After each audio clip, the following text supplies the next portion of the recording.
Is it got a good picture? It's a perfect picture. Okay, this is William Frederick Briggs, Jr., and he's 83 years old and going to tell us a little bit about himself and his past and our family. Maybe, Dad, you can start talking about your childhood. Tell us where you grew up. Everywhere. It started off in Waterbury. And the first things I remember are banging pan tops together as cymbals underneath the dining room table and having my mother yell at me playing it to the music and looking to see if the Iceman's card was in the window, because that meant that they were going to get more ice for the ice box. And when the Iceman came, I used to sneak out and grab a hunk off the back of the truck to chew on. That was an important day, part of the day. And walking to school, to the one-room schoolhouse that had all 8 grades in the same room. Sort of lost in there, but I remember walking there every day. And one time when I was told by the principal that I had had my brother follow me to school and I didn't know it, so I would have to walk him back home. And I did, and he got bawled out, but I was able to go back to school. Was he too young for school then? He was 3 years younger, and he was only 3. Or 2, I'm not sure. He was walking to school in any case. And after that, we moved to Rochester, New York, where I was in Brighton Grammar School in the suburb of Brighton. The school was way ahead of me, so because I was a little behind, when I got to 2nd grade, I didn't do as well as my teacher thought I should, so she asked my parents to have me stay in 2nd grade again, which I didn't know anything about it. But her name was Miss Rabb. I still remember her name. She was so good to me. And the staying there that other year made such a big difference. I was always older than my class from then on through school, and gave me a distinct advantage over everybody else. I was still a bit of a wise guy and hard to handle at sometimes, but I was older.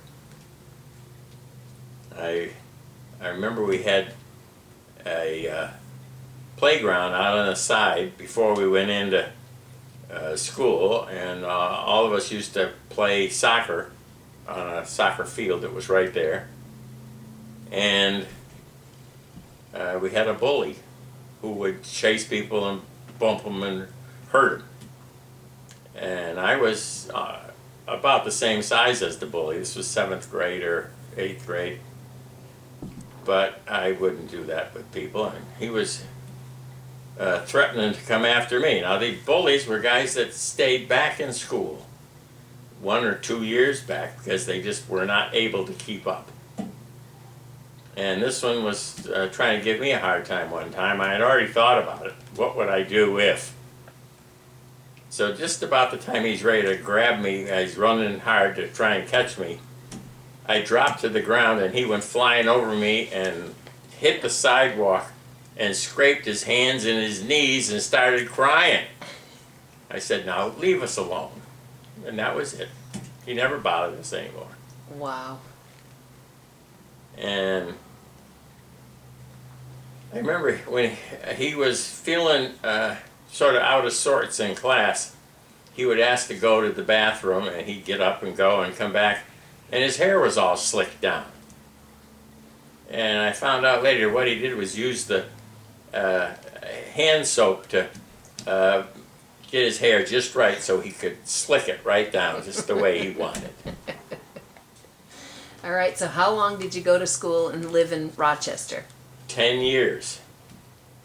And every summer I went to camp because my father was the camp director of Camp Lawrence Corey, which was a YMCA camp that was on Cuca Lake, which was about, I don't know how many miles, but maybe 30 or more miles away from Rochester in Penn Yan.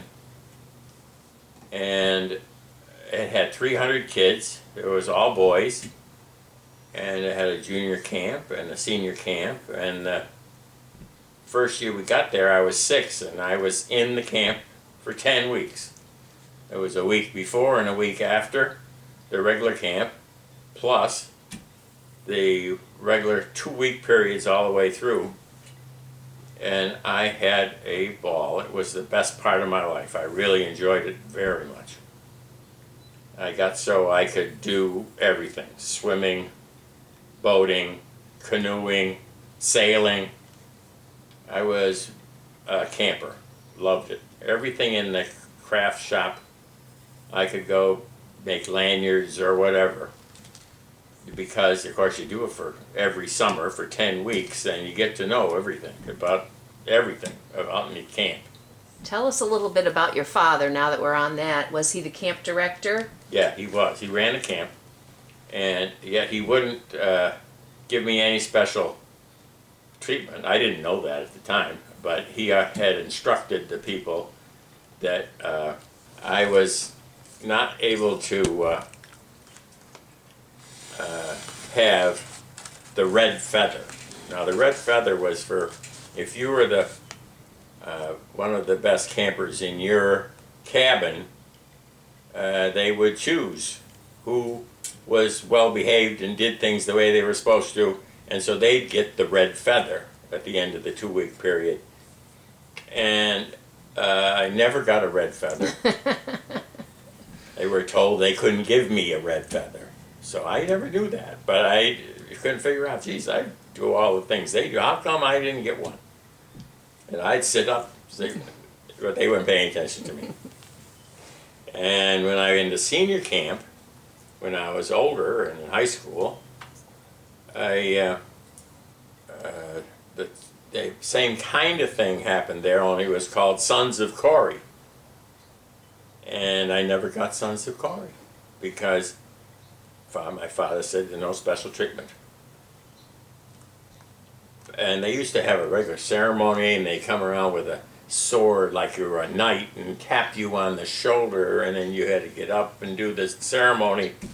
And it was quite impressive, and it got us all very interested in being the Sons of Corey.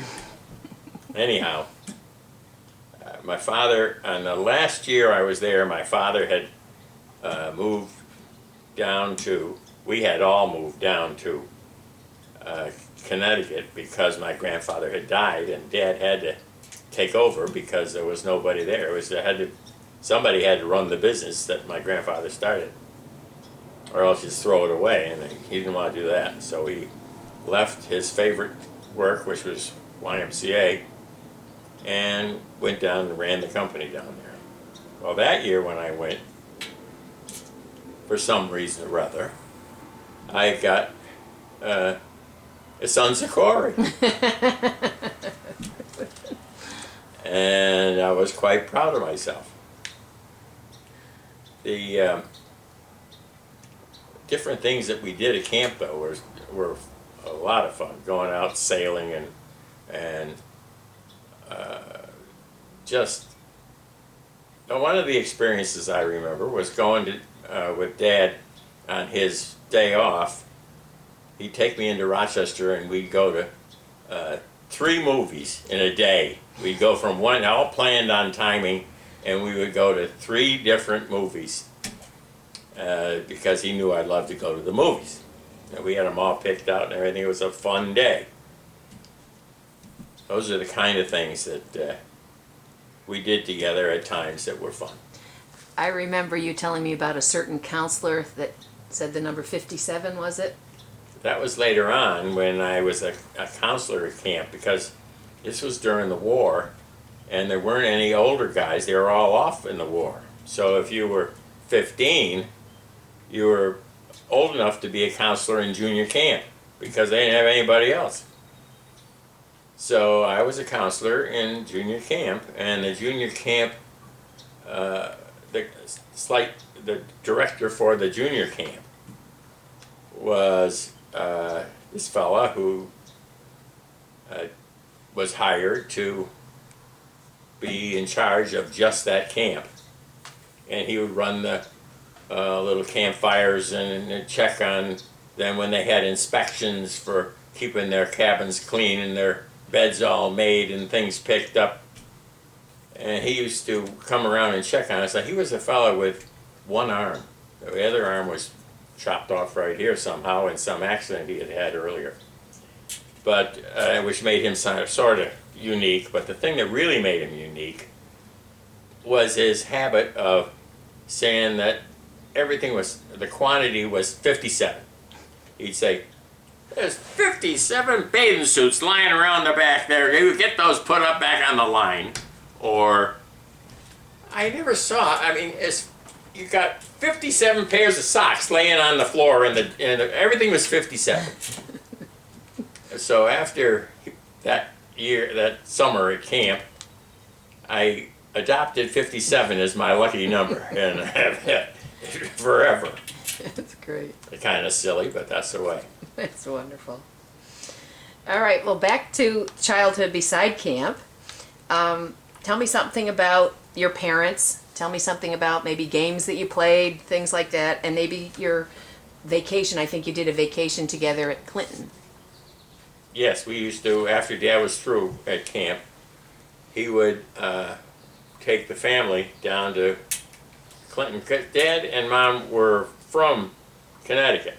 They met in Connecticut and married in Connecticut. Everything was Connecticut until he got the offer for the job in Rochester.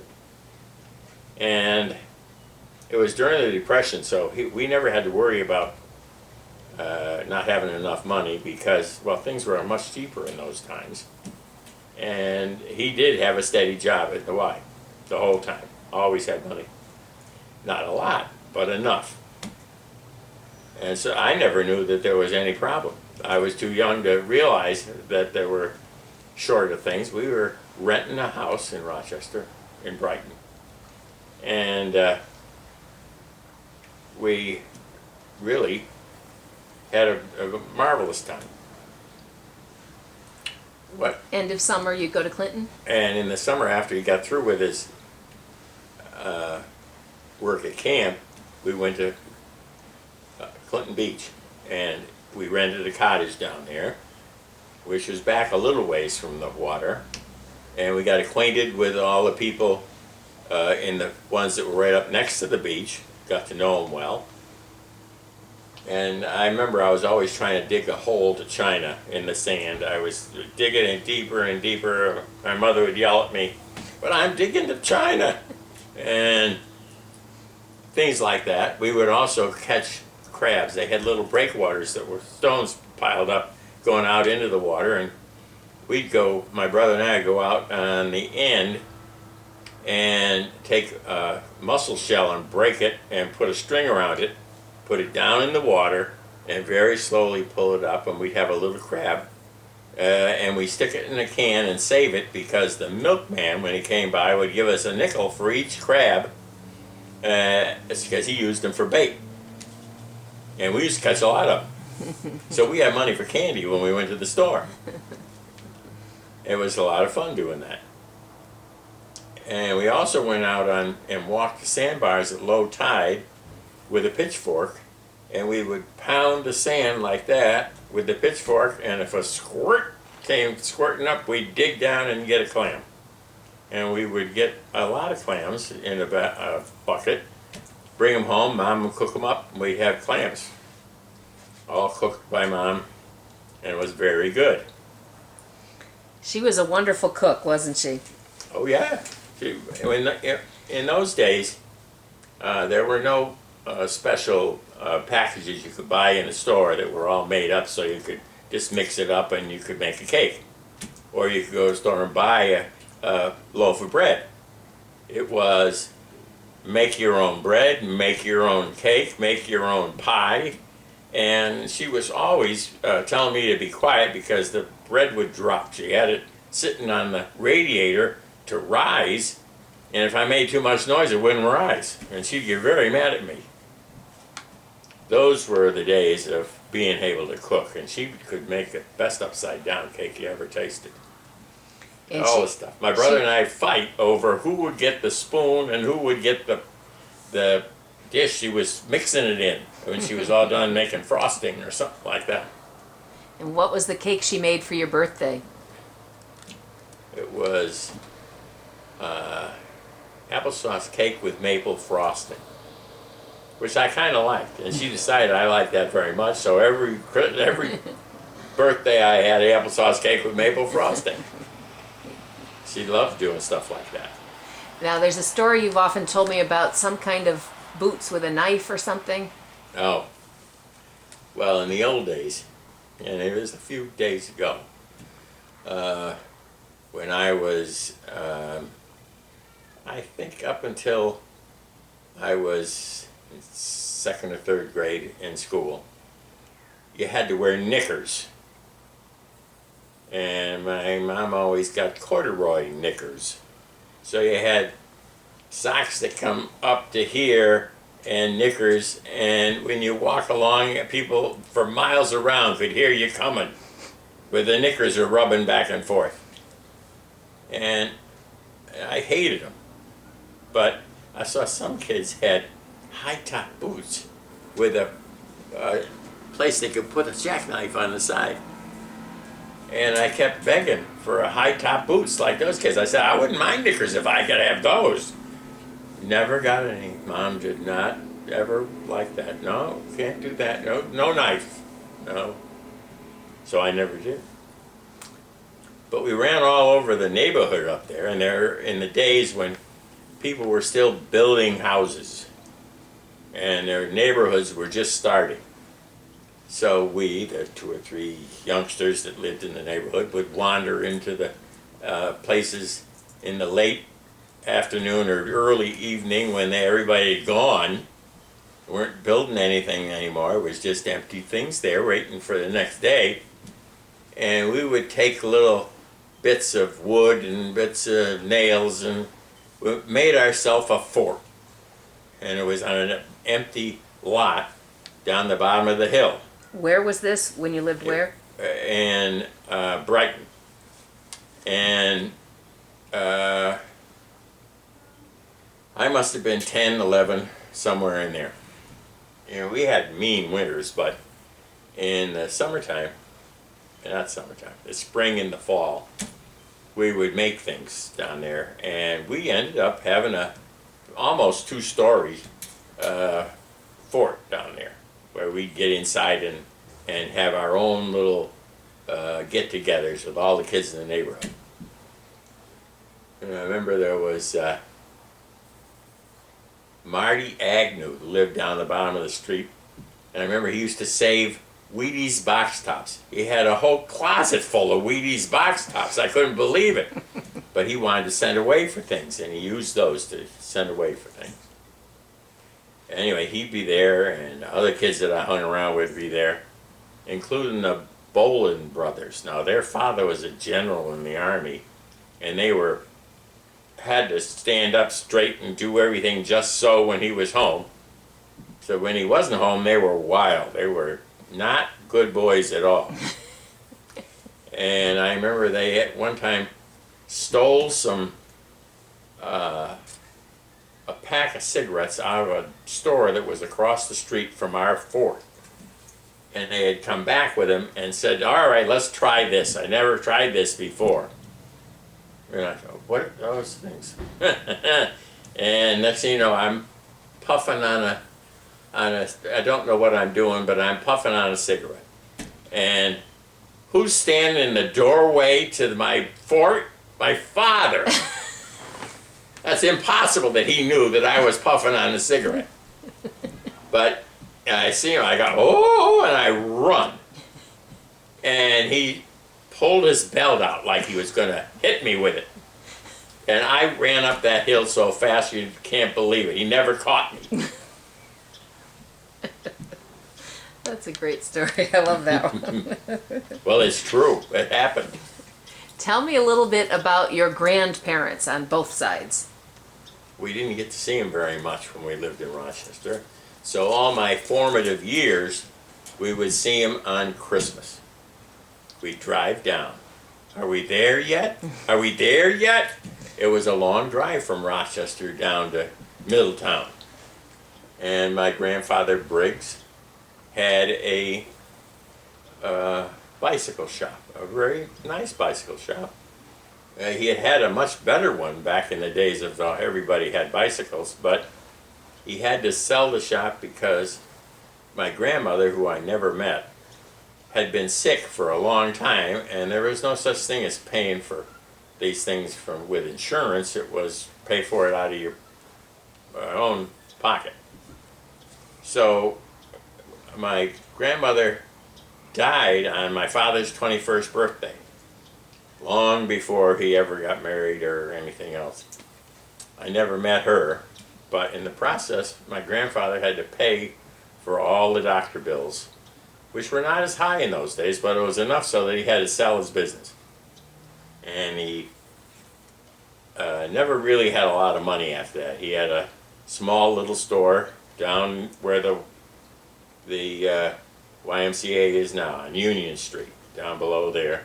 It was on the street, but it was just a little repair shop, which he did repair bicycles. In fact, my first bike, my grandfather Briggs made for me out of spare parts. It was wheels about this big around, but they were a two-wheeler, and I learned to ride a two-wheeler because he made it and sent it up to me. Now my grandfather Porteous, on the other hand, we would visit him. I wouldn't see him too much, but I remember playing on the floor at his house with my grandmother Porteous, and I'd be playing there, and all of a sudden I see a 50-cent piece sitting in the middle of the rug. And I wondered, what was that? Well, how come? And what he would do is walk by and drop it. And then I wouldn't notice it because I was doing something else, and I'd go over and find it later.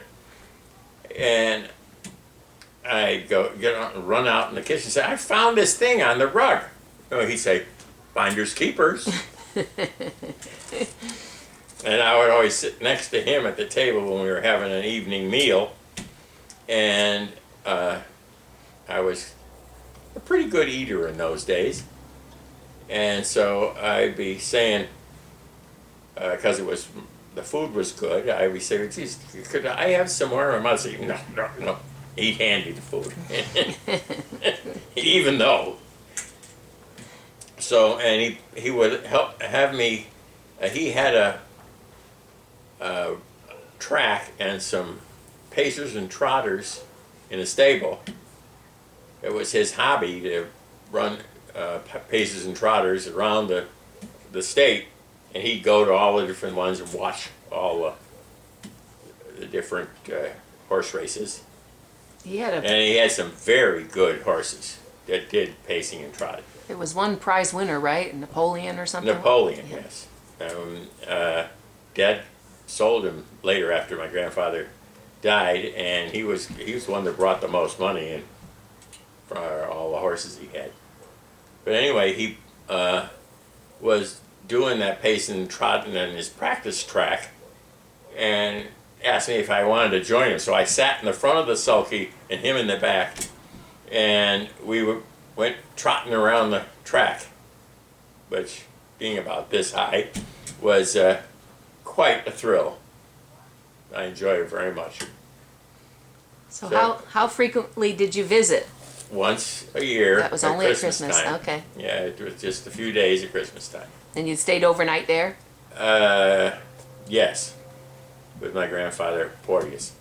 And we would go in and visit with my grandfather Briggs, who had a wonderful stamp collection. He put me on his lap and showed me all his stamps in his stamp collection.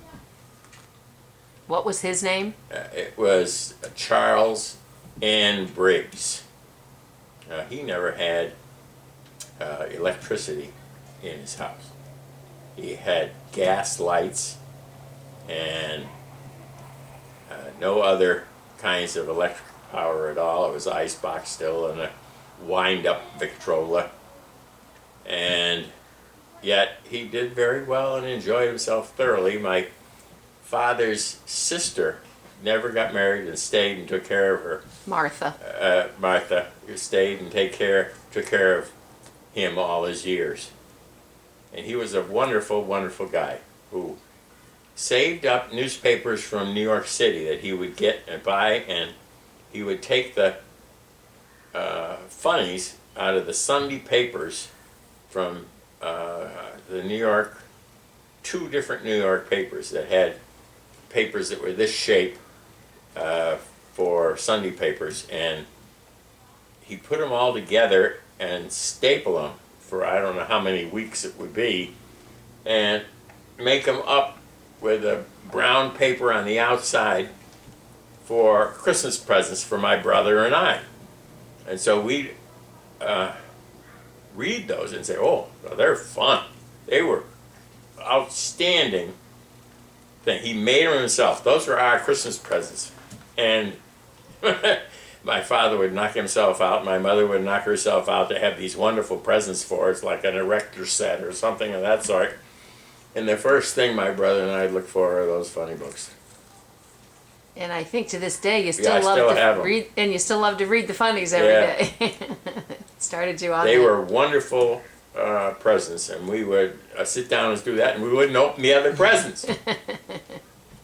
It must have driven my father and mother crazy.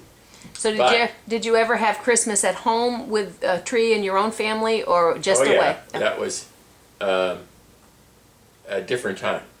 We had our own Christmas too. And I can't remember. I guess we would come down. I can't remember because I was too young. But I think we must have gone down to visit them just after Christmas. But the Right. presents had already come at Christmas time. I remember my father and mother eloped. They got married because my grandfather Porteous didn't think anybody was good enough for her. She was so special, he thought. Well, she didn't think the same way he did. And she had met Dad, and Mom was teaching nursery school in Meriden, or somewhere, I can't remember now where she was. It was somewhere in the state. And Dad was working there, driving a truck of some sort that had hard rubber tires. I saw a picture of it, and they didn't have inflated tires. They were hard rubber tires. Who was he working for? I don't remember. Okay. I was I before know that I saw a YMCA. picture of the truck he was Before used. before YMCA work. Before the Y. He may have done it part-time then, but that was before. He was kind of adventurous in his youth. He, after he graduated from high school and got over the flu, he had that flu that killed everybody. It was a terrible flu epidemic. Spanish. And he lost all his hair, but he survived the flu. And he's back in healthy again. And he graduated from high school. And he and a friend decided they wanted to see the world. And they put their money together, and it didn't cost too much, but they bought a new Ford Model T. And they didn't have any money left, but they started out and drove all the way across the country.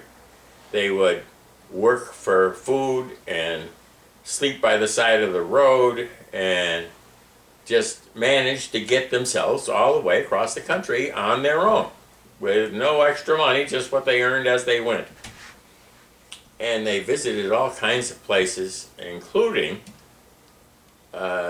Sioux Indian Reservation, where Dad bought a headdress, a Sioux Indian headdress, and chaps that you put on as Indians used to put on. It was made by the Indians and still have them. They were, he brought them back and drove all the way back. And then when he got home here, he sold the car. The two of them sold the car and had what was left over for some spending money. They also went all the way to the beginning of the Connecticut River and canoed all the way down the Connecticut River, just the two of them, sleeping by the side of the river and so forth. So he did have a lot of adventure in him. Now you were saying they eloped. They eloped, and they were living in Waterbury at the time. They married in Waterbury, and I was born in Waterbury, and my brother was born in Waterbury. I remember the first thing I remember was being snuck into the hospital because the doctor was a good friend of my father's, and so he let me come in to see my mother, and I couldn't believe it. My mother had somebody besides me. There was this towhead in the bed with her, and it was my first remembrance. The memory stuck with me. Other things from those early first couple of years, nothing. Talk about your brother. My mother thought he was the most wonderful thing on earth, but he loved the attention he got. Couldn't stand it when he didn't get the attention. I remember being sick and in bed, and he was upset because my mother was spending time trying to take care of me and get me back, and he wasn't getting that time. So in his frustration, he threw a hammer at me and knocked out my two front baby teeth. And the baby teeth came out, but I was baby teeth, thank goodness, and it never made a big difference. But he did it. And he had a great deal of excitement, but he was a really good-looking kid, and so therefore he got away with a lot. And he always would, to get attention, he'd start something with me, and we'd be fighting and arguing, and my mother would come in mad as heck, and he'd say, well, he did it. And my mother would always say, you're older, you should know better. And that's the way it was. And all through, you used to double date? We did double date in later times. In the early times, we did it separately, but in the after I met my future wife, and he met his future wife, we double dated, and it turns out that the two gals, my wife Barbara and his wife Barbara, were best friends. So consequently, it was easy double date, and we had a lot of fun together. And I remember going down to the shore because the girls loved to lay on the beach down at Hammonasset. And my brother didn't care, but I didn't like to lay in the sun on the beach. And I'd be all covered up as much as I could cover up. They didn't have sunblock in those days. And they had oils you could put on. Well, the oil would make it worse. So I would cover up everything. And we'd go to the drive-in movie that night, and I'd be all burned to a crisp, and Barb would be tan. That doesn't make sense, but that's the way it was. All right, now that we're on Barb, tell us how you met Barbara White. Well, when I first went down to Middletown from Brighton or Rochester, I was half a year into freshman year of high school. I already done a half a year up in Brighton, and I was really way ahead. The school was so good that I had come from that I was way ahead of the kids in the freshman year in Middletown High. So I really had it kind of easy the first half a year, the second half of that year. But anyway, the first room I got put in was an English class. And I was put in a class in the back in the corner of the room. It was Miss Erdl. And right next in the aisle over from me was Barbara. And we just met. And the windows in the back of the class looked out on the hallway that went up to the library, and it was on a slant like that. And so you look out the back and you could see people walking up to the library. And I was always looking out there instead of paying attention in class. And Miss Erdl would call on me about something, and I didn't have a clue what she was asking me about because I'd been looking out the window. And Barbara said, and helped me with whatever it was. And we got to be friends, but just friends. And we had sort of bumped into each other off and on throughout the early years of high school, and walked to school every day through Wesleyan, and had a great time playing football. I got to be fairly popular there because the rumor got around that I was a football player that had just come to Middletown High. And I did play football for Middletown High, but I got a chance to meet a lot of young ladies in school because of the fact that they heard about it. And you had a car? Walked. Oh, okay. Later you had a car. It was later on. Yeah. On my 16th birthday, I had been practicing on my father's car in the driveway, backing the car out for him. Because it was stick shift in those days, and you had to know how to do the clutch and brake and everything. And I backed out and got pretty good at it. So on my actual birthday, when I turned 16, I went and took the test and did everything wrong, and he passed me. He says, turn left, I turned right. I was too nervous. But I could parallel park, I could do the things that he could see that I knew what I was doing, but just was nervous. And I got my license that day. So I was able to drive after that. And after plenty of practice with Dad and Mom, I had a unique situation occur. Dad decided to get a place out in Westfield instead of on Home Avenue next to Wesleyan, where we had been. And so we went out there. And because they didn't have any buses to take me to high school from Westfield, I should have gone to Wilson, where my brother went to Wilson High School. And since I had already started in Middletown High, they decided I should stay in Middletown High. In order to do that, Dad got an older car that had been a salesman's car, and he had him fix it up to make sure it drove and worked all right, and told me now I could use this car to go back and forth to school, but nothing else.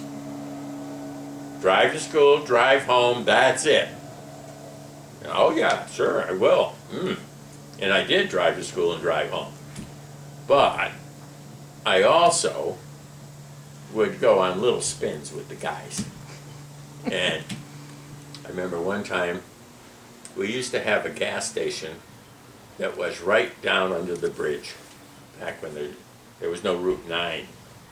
And we would, I told the guys if they wanted to go around a little bit, then they had to buy me some gas, because I couldn't afford to do all that and then buy gas too. Okay, they would. So we pulled into the gas station that was underneath the bridge. And there's my father and mother standing there waiting to meet another couple who had just pulled in, and they're there shaking hands, and I see them there when I'm pulling in to get gas, and I pulled right back out again, and they never saw me because they were too busy talking. I almost got caught, but I didn't. And other things like that That's funny. occurred. Wonderful. But for all intents and purposes, it worked out all right. All right, so get back to Barbara. Well, we kept on being friends, and I went off to prep school. I was going steady with Gene Adams, who now is Gene Adams Shaw, and we were pretty close. And Barbara was one of Gene's friends, so I would see her a lot, but she'd be with somebody else, and I was with Gene. And when I went off to prep school, Gene came up once and went to a dance. They had special places they stayed. Oh, they stayed, I guess, at a hotel that was in town, and they came over for the dance, and that was that. She went home. But it was nice. And Barb didn't. We weren't that close yet. And I would come home at holidays and Christmas. And there was one, I can't remember exactly when, but it was when I came home for one of those holidays. I was dancing with Barb at a party that I'd gone with somebody else, and she told me about the guy she was was going with that day to the party, that he was drunk, and she was scared because she was afraid she wouldn't be able to get home, and oh my goodness, she didn't want to. And I said, no problem, and I took her home, and we got friendly. And I said to myself, this is a nice girl. I'll have to ask her out. And I did ask her out. And she told her father, who happened to work for my father. And he told her, oh, you can't go with him. So after lots of arguing back and forth, and his wife telling him that that's not nice, and then he said, okay, one time. Well, it didn't turn out to be just one time. And by the time he and I spent some time together, and we got married and everything, in the end, he decided I should be a trustee for his estate when he died. I'd be executor, that's what I was. We got to be very close. He lived a long, long time too, 96.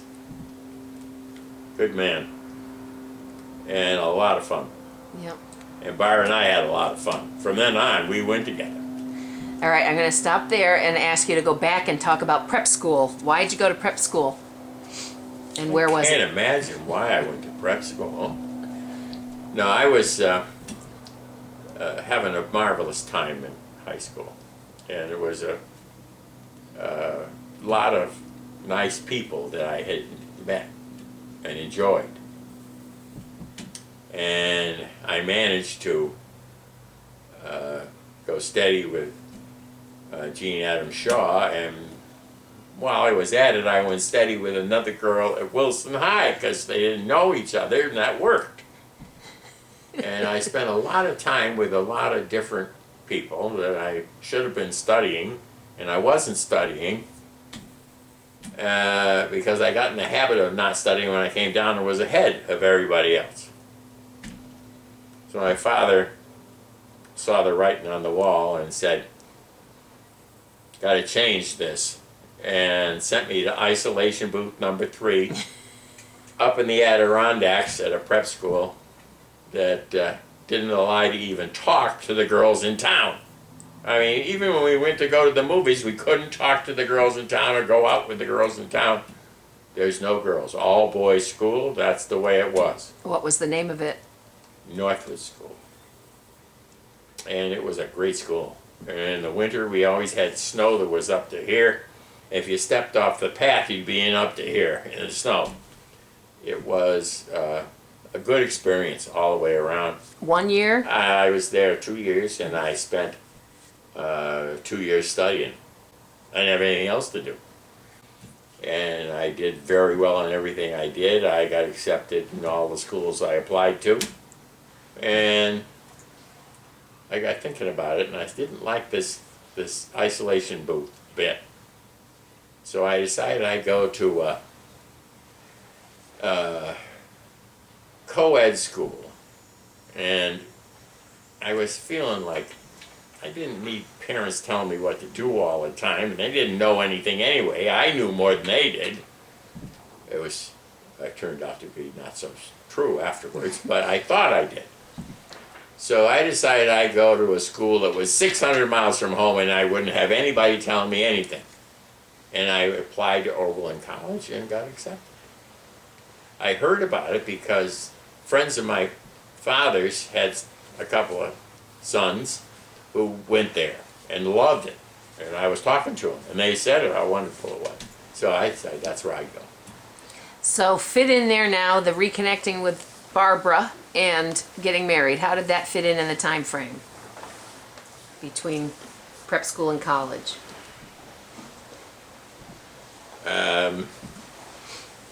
Very well. All I know is that I wanted to get married right away. My father said, no, that's impossible. Can't. Gotta get a college education. I don't need a college education, I said. I already know all that I need to know. And Barbara's sister, Marilyn, was married to a fellow who didn't go to college. And look at how much money he's making. I'll make a bundle. And I'm wasting 4 years of money I could be making. My father said, no. So I went to college. Turns out, I found out that it was better to go to college. I liked it there. And I still wanted to get married, though. My father said, no, too early. Can't get married yet. You don't know anything. And so consequently, with lots of pushing and shoving and wishing, we finally got engaged after my sophomore year, and by the time I was a junior, Dad had heard enough, and we got married. Now Barb, on the other hand, had already graduated from nurse's training and did very well, and she was a head nurse on the women's violent ward of the state mental hospital. And it turns out that one who was working as the head nurse on that floor before her got thrown down the steps by the people who were in the patients in that room and had to leave. And that's how she got the opening there, so for her to take it. And she jumped at it because that's what she wanted to do. And I have a daughter who liked going to work there too. And I think that's maybe some genes carried over. In any case, she got to be so friendly with the people on her ward that it didn't make any difference. They liked her. If somebody started to pick on her, another one would stand up and stop them. So she never had any problems with the patients on that ward, and did very well up until we got married. And then she went with me out to Oberlin. We lived together in Oberlin, and Barb was a nurse in the infirmary for Oberlin for that year. But when I was in the college, I was about to be drafted. And I got word from the head of the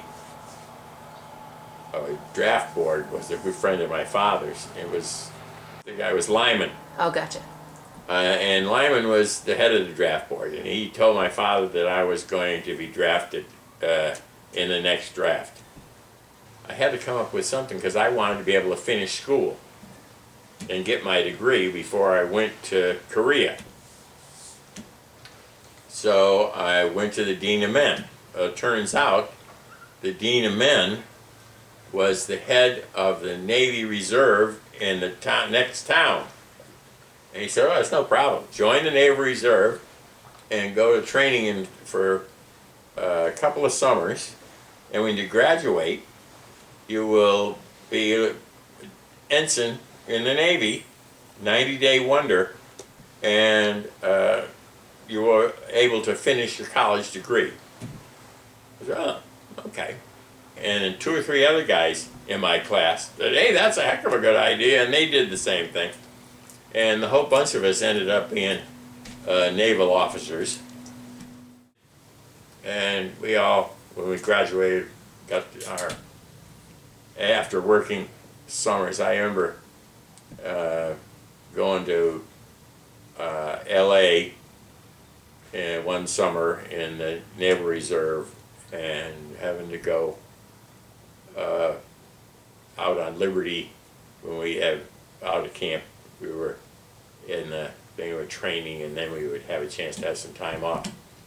And the first time I went to a Chinese restaurant, I was not too sure what to do, but my roommate in college, who also was in this, Julian Jado, he said, come on, I know a good place. And we went to this Chinese restaurant on the 2nd floor. I remember the 2nd floor. And it had a marvelous meal. And people always treated us very nice. We could get a free drink anytime we went into a bar because we had the uniform on. It was during the Korean War, and people were, because of the Second World War and how people felt about soldiers then, they felt the same way about the Korean War soldiers. So we were treated rather nicely on Liberty. And that's the kind of thing I remember when we had the first year we went out to California for boot camp. We went to Treasure Island, which is between San Francisco and Oakland. There's a bridge there, and as you go over the bridge, there's halfway over there's this island that we stayed on for training, base there.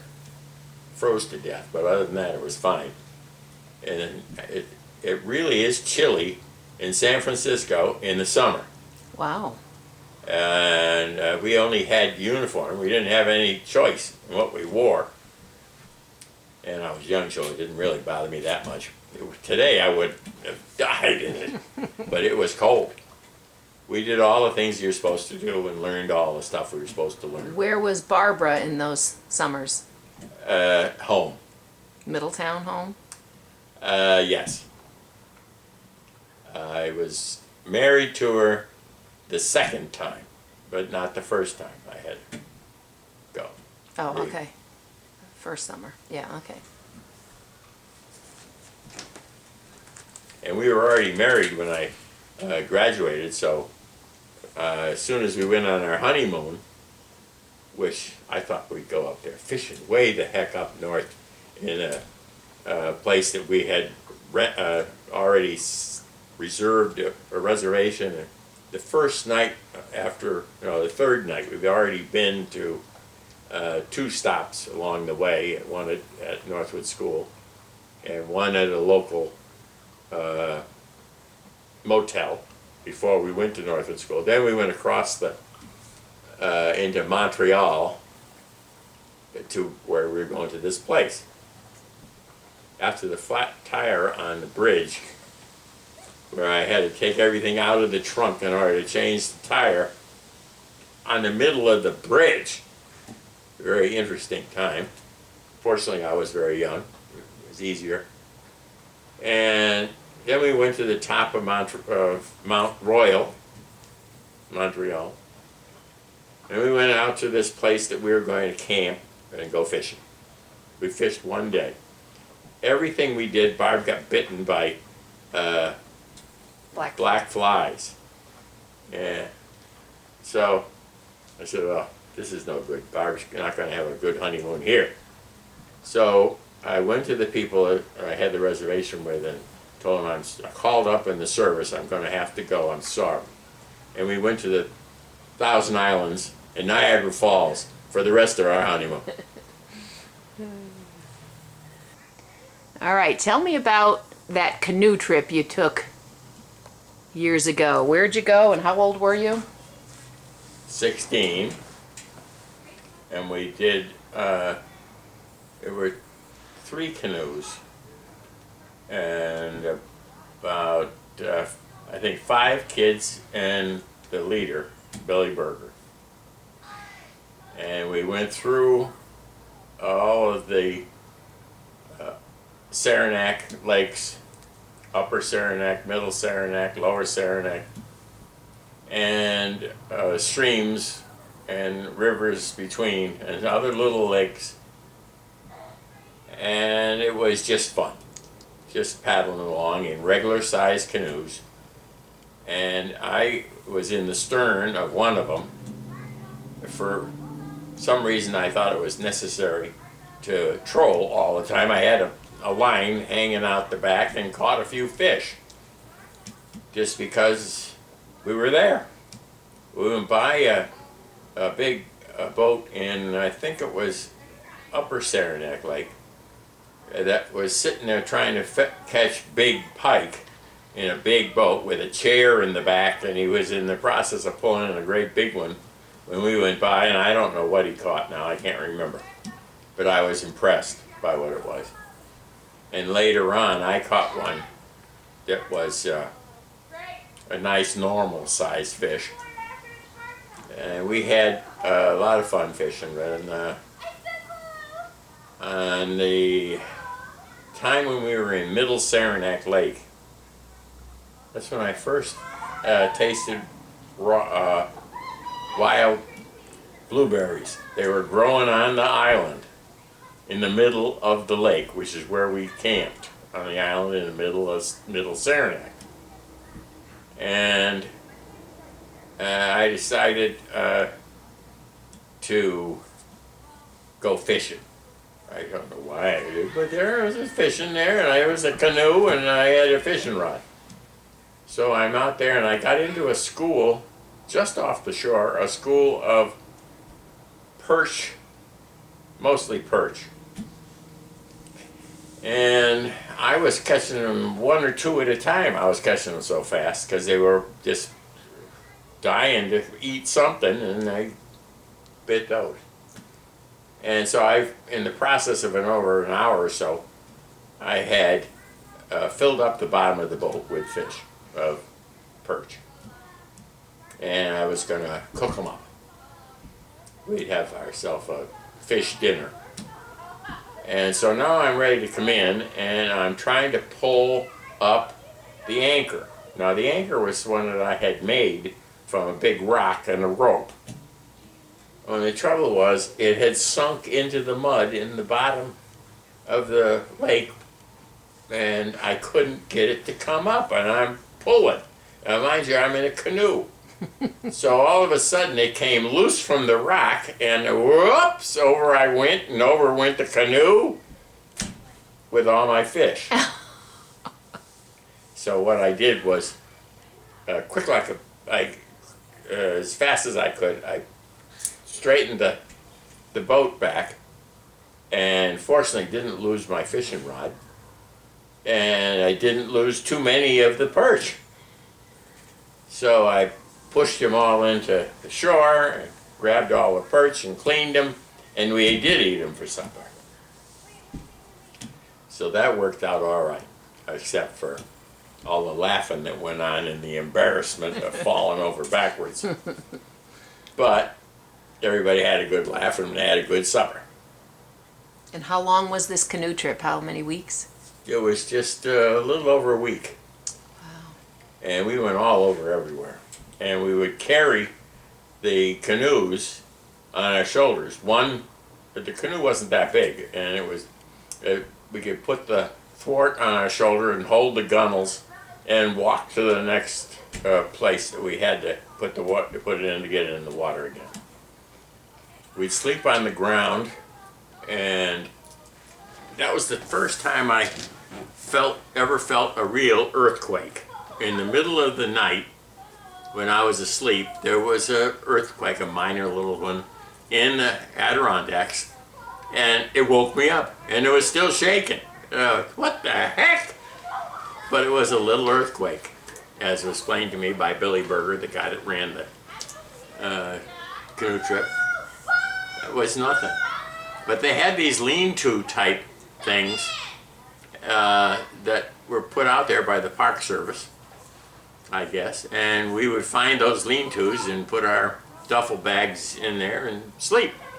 It was very comfortable.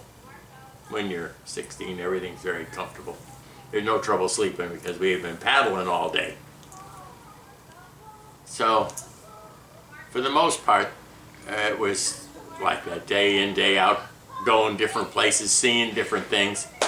And one of the things we saw was a guy who had been a lawyer and got disgusted with the world and decided to forget about the world and go out and live all by himself in the middle of nowhere.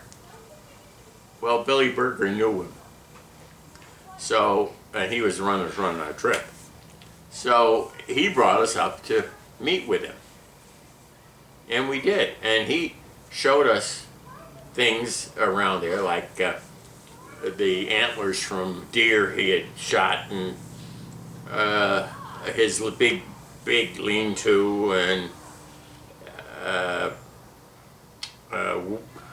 I don't know what he called it, a wigwam or something that he had built to live in out there in the middle of nowhere. And I couldn't imagine how he could possibly want to be there, but there he was, and he was very nice to us. And we had a good time chatting with him for a while, and then we went on and slept. And there was another small lake that I fished in and caught a good-sized pike. And I had to work like heck to get him in. I couldn't get him in the canoe, and he came into shore with the canoe and pulled him up on the beach. It was a pretty good-sized pike. We ate him too. That's wonderful. All right, so now tell me about you and Barbara starting your family. Well, we had planned that we would wait 3 years and store up money in a savings account so that we would be all set. Now, mind you, I was still in college, and we were renting an apartment. I wasn't earning any money yet, so we couldn't do too much right away. But that didn't make any difference once Barb heard that one of her, or two of her friends that she graduated from nurses training with had babies. And she said, wait a minute, I need to have a baby. I want a baby. I said, Barb, we can't, we're supposed to be saving up in order to be I want a baby. So, guess what?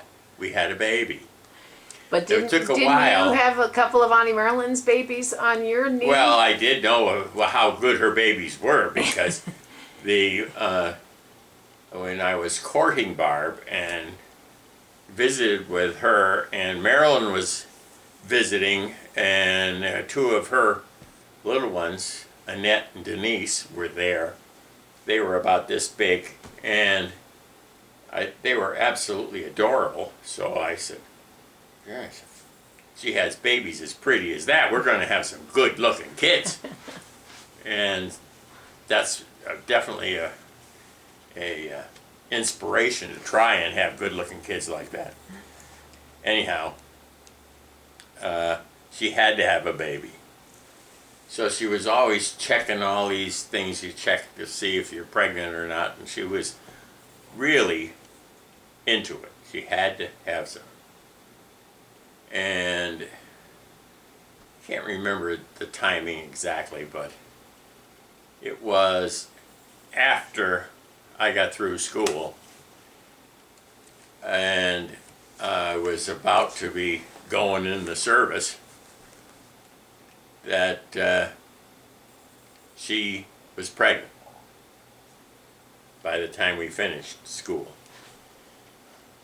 And when I went in I had to go in within a short time after I graduated, and I went to, I had to drive all the way down to Key West in Florida for the training as a sonar officer. And this 90-day wonder learned about sonar after he graduated from college. And after I'd been there for a while and got an apartment, Barb came down, and she was maybe 2 or 3 months pregnant.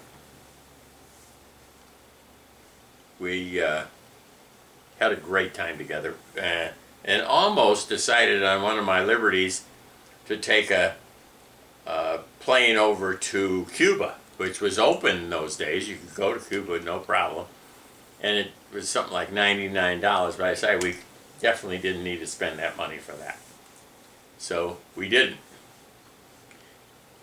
and never have been there. But she went to swim at the Truman Beach when we were there. I was going out on my daily training things on different boats, and they were the boats I was on. I was a minesweeper, and I had a questionnaire when I first got in the service. It said, do you want to be on a small ship or a big ship? Do you want to be on the East Coast or the West Coast? And so I took, I said, I haven't been on a big ship. I'll be on a big ship. That seems safer anyway. And it was Korean War. So I put down, checked off big ship, and then I said, well, I haven't been much to the West Coast. I tried the West Coast, and I turned it in, and as a result, they put me on a minesweeper on the East Coast. Just what I asked for. So anyhow, there I was, going up and down the East Coast, trying to clean up secret channels for our boats to be able to still come in to the different ports that they wanted to come in. Even though somebody might come by and mine our regular channels, we still would have a channel that would be clean for them to be able to come in on. And that was our job, to clean up those. With the sonar, we find things that, in the old days, the sonar would only pick up something as big as a submarine. Now we could pick up something as big as a Coke bottle. And it worked very well. And we were pretty good at it. In fact, one time they had an accident with a helicopter down in Key West, and they sent us out to try and find the helicopter because a couple of guys that had died were still in it and they couldn't find it. And so we went out with our sonar and located the helicopter and dropped a buoy so they could come and find it. And when they did find it, they saw that the buoy anchor was right in the helicopter. We dropped it right in the cab. Wow. So I guess the sonar worked pretty well. All right, so tell me about that first baby. Well, Barb, we finished down in Key West and went to Charleston to put a ship in commission so that we could, there was actually a boat in commission. It was a minesweeper, and they don't call those ships, they call them boats. And so Barb went with me. We drove up to there. She was getting more and more pregnant all the time. Time was going by, and eventually she was in about the end of the 7th month. I said, we still hadn't put the boat in commission. I said, I think maybe be best if you decided to go north now, because I wouldn't want you to be having the baby down here. And so she got on the plane and went home. When she got off the plane, she wasn't feeling so hot. Now, she still had about a month to go. And so my father took her over to the hospital, and she saw her doctor, and her doctor said, better stay here. He kept her in the hospital. They didn't tell me anything. I had no knowledge of what all this was going on. But evidently she had 2 or 3 weeks there where she was not in the best of shape for a pregnant Toxemia? woman. I don't know exactly what it was because nobody told me. But I heard about it after the baby was born. And it was early, maybe a couple weeks early. And I heard, and I was ticked at my family for not telling me, and Barb for not telling me anything. They thought they'd protect me from getting too nervous and screw up my job or something. In any case, Chipper was born, and he was fine, and they had a few little complications to start with, but it didn't have any complications as far as he was concerned. And Barb was all right too. So that worked out okay, but I was still mad at him for not telling me. And eventually, Barb was having fun with the baby all by herself. Once in a while I'd see him, and whenever I had eventually we had the boat in commission, and we went up, and our home base was Brooklyn Navy Yard. So we got a apartment on Long Island, on, can't remember the name of it now. It was a basement apartment that was very nice, and our little one and Barb and I would go to the beach and do all kinds of little things in between times, but every day I had to go in to Brooklyn, and then we'd be going out to sea and she'd be there. And eventually when we thought about it for a while, we decided maybe it's best if she got an apartment in Middletown instead. And we did. And I was spending a lot more time out on the ocean doing all these things, going up and down the coast. And I would see her only if I had liberty and come home for 2 or 3 days. And she would know when I was coming home, and then she would say, plan and do it just right so that she figured she would be able to be pregnant because she wanted to have another baby. And so for all intents and purposes, she planned Cindy. And our second child, Cindy, was born after that. So Mom was in Middletown And I was out on the ocean. until when? 2 years it took. When the Korean War was over, within a few months after that, they let me out. I was still in the Naval Reserve for a total of the 8 years I signed up for as a reservist, but I didn't have to serve active duty anymore because the war was over. And I was glad to be home. So now I'm out. I had been making pretty good money as an officer in the Navy, and hadn't really thought about what I was going to do next, but I had grown up a lot while I was in the Navy. I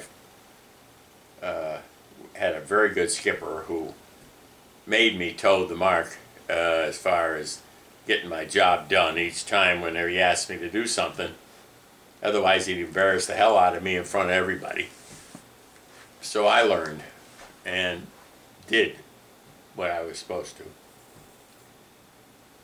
And I got out of the Navy, trying to decide what to do, and I found out how much my father was making in this Valley Oil, which he had taken over after my grandfather died. And I said, I think maybe I could do that. I had originally thought when I was in the college that maybe I'd be a history teacher and a football coach. But that was wishful thinking. When I was still maturing, I told Dad, that I would like to be in the Valley Oil. And he had worked out a deal with a friend of his that was also in the oil business and shipped me for 2 years up there to work at Buckley and Scott in Boston area. Another oil company that was in the same business, did the same things.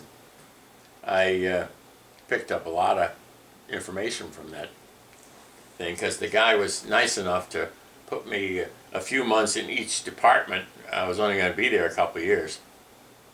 And I did learn a lot about the business there. Dad said, good, get the kinks out while you're somewhere else before you're here. And it worked out very well. Did your brother Bob do the same kind of thing? Exactly. Only it was a different place. Down in, I think, New Jersey or somewhere. Forgot now. But it was the same idea. A couple of years somewhere else. And he did very well too. So, after working up there for 2 years, I came back to Valley Oil and worked in as a dispatcher in the service department on the radio, and brought a lot of information with me that I had from Buckley and Scott, and used it. Enjoyed doing what I was doing very much. I really learned the business. So it worked out rather nicely. A time in Boston was in Framingham, Massachusetts, which is right, I was actually, our place that I bought on GI Bill, because I had that from being in the Korean War, and I had able to buy a house rather than rent a house, and I bought it for no down payment and 4% interest, which was the law then, that they had to do that. Turned out to be perfect for us. And I got a house up there, a Cape Cod type house, and it cost me $75 a month. And I was there redoing the house for 2 years and fixed it up nicely so that when I was done, I was able to sell the house for $1,000 more than I paid for it, so I was feeling like I accomplished a lot. The same thing happened when I went to Cromwell. When I came back to this area, I bought the house at no down payment and 4.5% interest on that one. We had 2 kids when we went there. Where? Framingham? In Cochituate. Framingham was next door. Cochituate is where we actually worked. And I worked in Watertown, which was also a suburb of Boston. And that's where the main office of Buckley and Scott was, which I commuted back and forth to it every day. It was very nice. The money I made was not as much as what I was making in the service. So I told my father, I don't know, maybe I don't want to be in the oil business after all, because I'm not making enough money. I got to be able to support my kids. And Dad said, well, wait a minute, how much did you make when you were in the service? And he made up the difference so that I was still making the same money, because he was sending me out, he said, to learn the business so he could steal some ideas. And so he was willing to pay for it. And I really had a very good learning experience there. And they asked me near the time when I was coming back to give them a synopsis of the things that I wanted, that I did, and how I felt about them, and especially in the service department where I spent a lot of time. And they read it and looked over the suggestions I had made and fired the guy in charge of the service department. I couldn't believe it, but I had told him that he was kind of goofing off and not doing everything he said he was doing. Next thing you know, he's gone. But he didn't know that I said that, but they knew. They had maybe had some suspicions already. So back to In your any case, kids. You had 2 kids in Cochituate. Yeah, and Barb got pregnant again because she wanted to have a lot of kids, and she was bound and determined that she would. And so we had Chipper and Cindy, and she had Kathy while we were up there. And we had great experience all the way. Barbara had a nurse friend of hers who lived in Framingham, and we used to visit with them all the time. And they had a couple of young kids too, and it was a fun time. We really enjoyed ourselves. We'd come home for holidays and things like that and visit, but we got to be pretty independent. It seemed like in those days they had washing machines that you put the dirty clothes in and they would be coming out dry, because the washing machine did the washing and drying all in the same machine. They found out they could sell 2 machines, and so they stopped making those. But while we were there, we had that, and it was wonderful. They was going every day because we had a lot of little ones that needed diapers. And in those days, they weren't purchased. You couldn't just be buying diapers all the time. You cleaned them and used them over again, and it worked very well. When did Chipper get sick? Not till we came back to Connecticut. He had a wonderful time up there, and he was the favorite of the people next door. He was always over there chatting with them and doing things with them, and they would always baby him and spoil him. They thought he was wonderful, just like we did. We had a great time. I remember going on a picnic with the Marinos, the guy that ended up being mayor of Middletown. We went on a picnic because he had 2 kids that's about the same age. And Chipper had to go to the bathroom. And I said, okay, come on. And I brought him to the bathroom. And he had to go, he waited too long. And he had to go so bad that I was having an awful time getting his clothes off because he couldn't hold it. Get his pants off. And when I'm still pulling down his pants, he started and he got all over me. It was an interesting time, to say the least. But memorable. I still remember it. So you moved to Cromwell. Yeah. And we had a lot of fun still. And Rick Chipper, Rick was just a thought in our heads. Not really a thought either. We had Chipper, so we weren't thinking about kids. We had 3 girls. No, we didn't. We had 2 girls and Chipper. And we had a nice place in Cromwell and enjoyed ourselves very much, and had nice, good friends next door, or 2 doors over. And it was a very enjoyable time. I was always bringing dogs home because Dad had the pick of the litter with his stud that was his English setter, and everybody was being bred to him so that Dad would have the pick of the litter and he'd give the puppy to me. The difference is that the puppy grew too fast and the kids were too little, and he'd be licking their faces and playing with them and knocking them down. And Barb didn't like that, so I'd always have to get rid of the puppy before it was full grown, which was not fun. I didn't like that. But that's the way it was. And then one time, I can't remember now what the circumstances were, but we took Chipper to the doctor for something. And they discovered that he had leukemia. And that was such a shock because in those days they couldn't cure it at all. They had no way.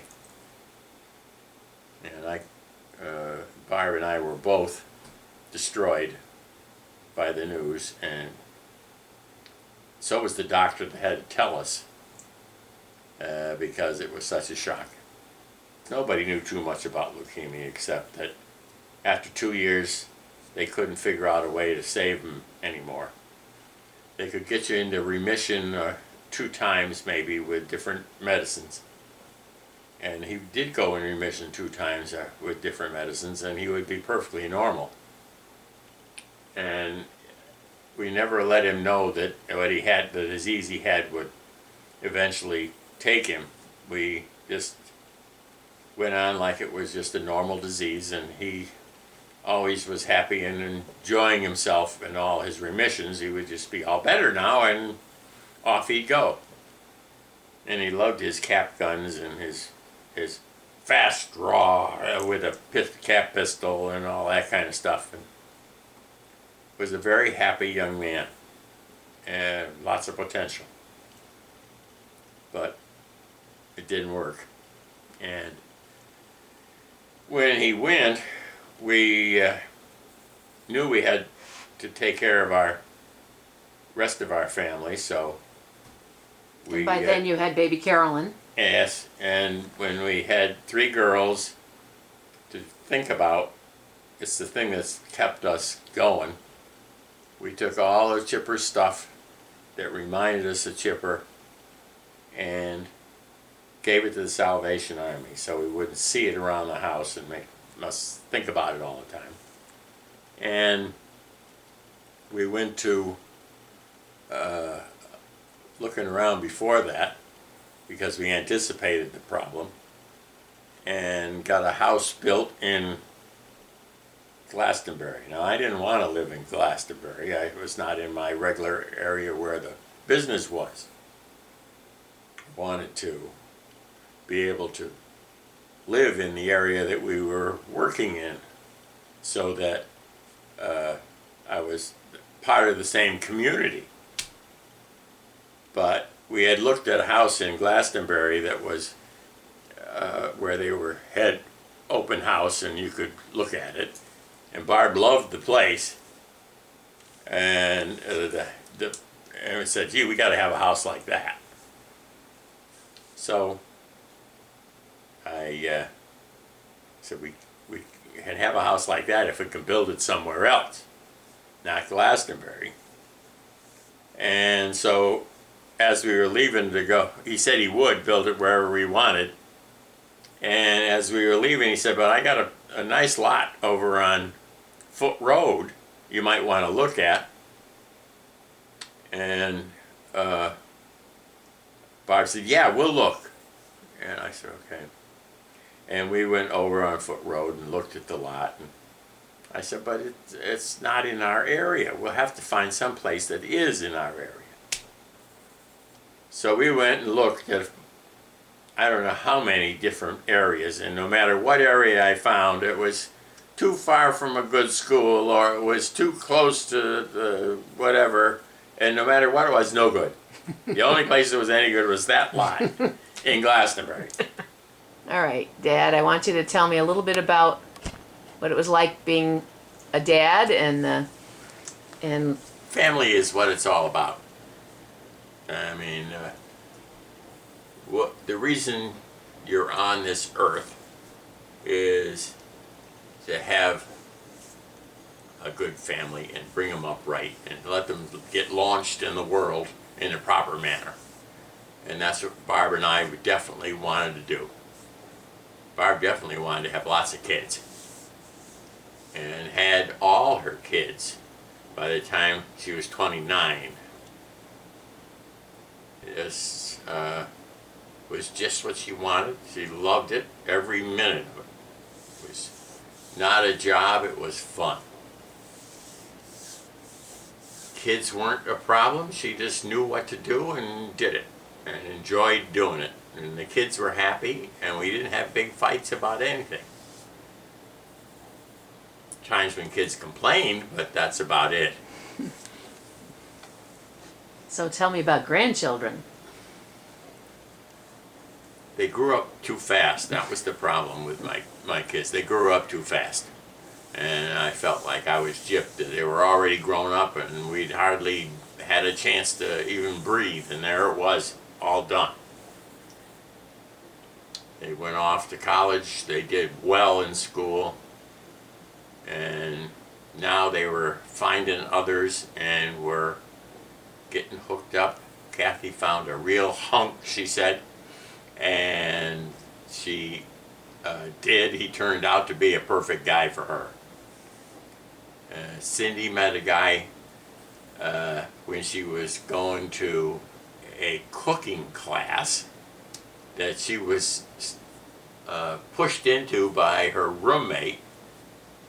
And funny, they met and said, let's go out. And she went out and she didn't come back. I said, where were you? And she says, I'm going to marry that guy. Oh. And she did, and it was a wonderful marriage. That's the way it went with all of them. Carolyn, she found the perfect guy through church. And she was most happy and has been ever since. I think grandkids are the thing that really got me going because I had never experienced that before. And the first one that came along, Kelly, was such a wonderful surprise for everybody because we hadn't had a girl in our family in a long time, a grandkid especially. So when it was when she was born, I went and got a tape recorder and was all set. It was a two-piece thing.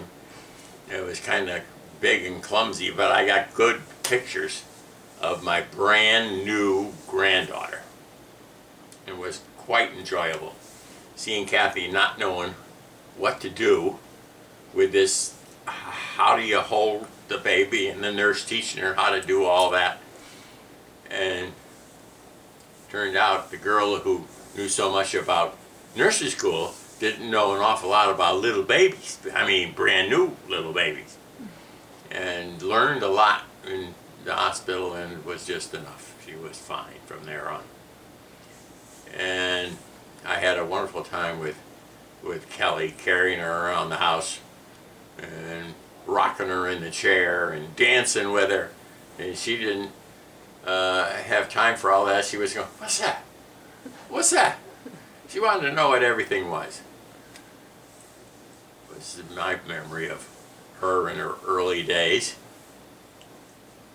It seemed like there was always a new grandchild coming along after that, one family or the other. It was a great time until all of a sudden we had 10 grandchildren. 6 girls, 4 boys. Carolyn had all the boys. It was a fun time. They were, we had a cottage over on the lake that I got because my friend Fred Atkins had a poker game over at his cottage one time when the whole bunch of us came out here, and we were playing, and had a little breather, and I walked out on his porch on the lake in East Hampton and Lake Pokemon, and God, it was a gorgeous view. I said, "Oh, Fred, if you ever decide to sell this place, I'd be very interested." And many years later, Fred had retired, and he comes walking into my office and said, "You still interested in that cottage over at the lake?" And within 15 minutes, I bought it. And it really was just a cottage. It had a steel sink hanging on the wall in the kitchen, and the refrigerator was in the dining room covering up a hole in the floor. And then about 4 or 5 years later, decided to put a whole new addition on the place. And we then had a suite on the bottom floor for Barb and I, and the kids are all upstairs. And we had room for all of the grandkids, and they had a wonderful time coming over here. It was very enjoyable. Barb really loved it. She was in the water with the kids, teaching them how to swim. They all had to learn to swim. There weren't any accidents around here. They got so they could row the boats or paddle the canoes or swim. They were able to do it all. And learned how to fish, too. They didn't want to take the fish off the hook, but they could do everything, or put the worm on the hook, but they could do all the other parts. The boys picked it up rather quickly. The girls, not so much. Did Grammy ever take any pictures? All the time. That was one of her finest moments, when she had a camera in her hand. And all she wanted was the point and shoot type. She wasn't one going to focus this or focus that. She just pointed it, and if it worked, that was wonderful. And then she got pictures by the bushel. And they're all saved. We have a closet full of pictures upstairs. Tell me about when your first grandson was born. Well, I've been picking on my girls about the names for their first child, and each time if they said they were going to have a kid, I said, "Well, William's a good name. Did you ever think of using that?" And they all would laugh at me, and so I can't imagine why you would pick William. And eventually there came a time when Carolyn was telling me she was going to have a baby, and it was going to be a boy. And I said, "William, yes!" And I was very surprised and excited. I like that idea. Turns out William is the perfect person to have that name. He stands up to it very well. So we have really great grandkids, and we enjoy them all. Now I'm waiting for a great-grandchild, because they're all getting grown up. The youngest grandchild now is 18.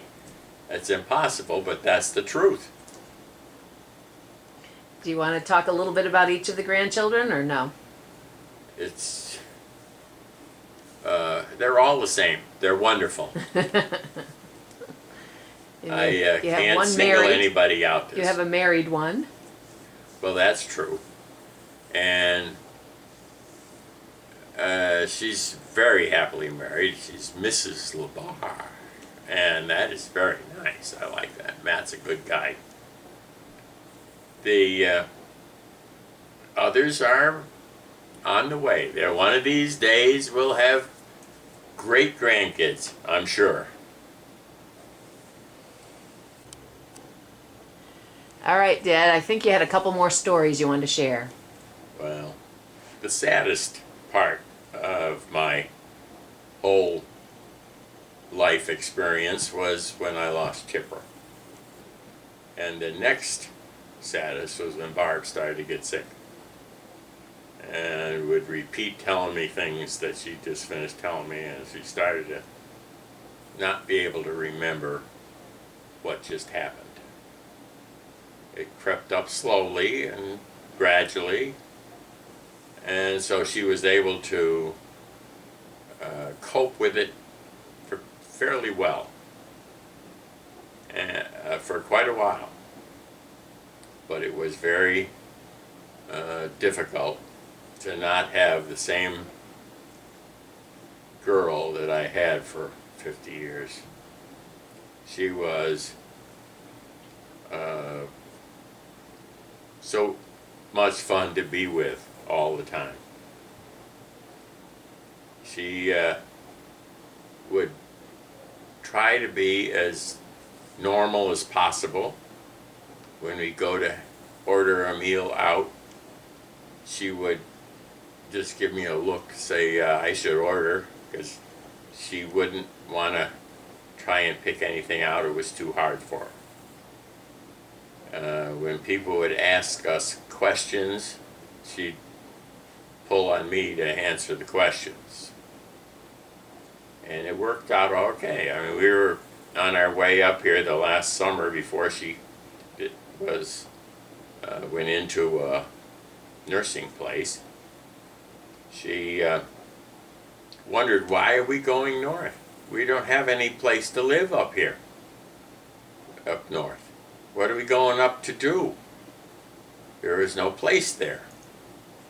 I said, well, you'll see. It's fun. You'll enjoy it. And then we pull into our driveway here at the cottage, and she says, oh, and walks over and does the combination on the lock and opens the door of a place that didn't exist as far as she was concerned. So those are the kinds of things. And also there was a time while she was sitting on the porch before she went into a home, and she was going to have a visitor that day, and she was not aware that she was going to have a visitor, or if she was, she forgot. And she was sitting there, and Della Schultz, her best friend, came to visit.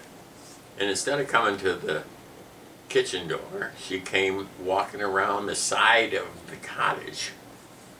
And Barb spotted her through the porch screens, and as she saw her coming around to the door, she jumped up out of her chair and ran out to meet her. She was so happy to see her. She had not forgotten her friend. It was a good story, a good time, good to remember. Yeah. Well, I can't recall at the moment many more, but there are many, many more stories to tell as the years went by. When you live 83 years, there's lots of stories.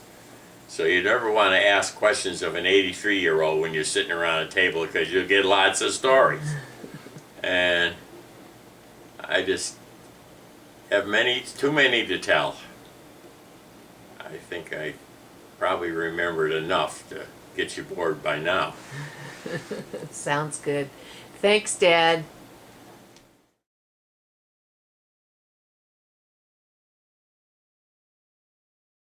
And there would be 300 kids, and they're all learning the songs and singing the songs. Yeah. Now, when you first got there, they had them written up so you could read them while you're doing it. Right. And so pretty soon everybody knew them, and so they didn't need that part anymore.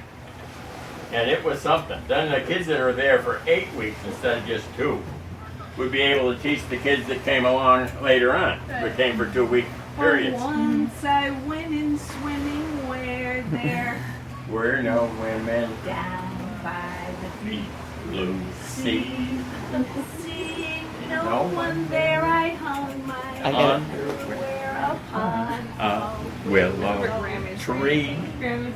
dove Into the water just like Pharaoh's daughter. Into the Nile. Someone saw me there and stole my underwear and left me with a smile. without a shirt. Again, without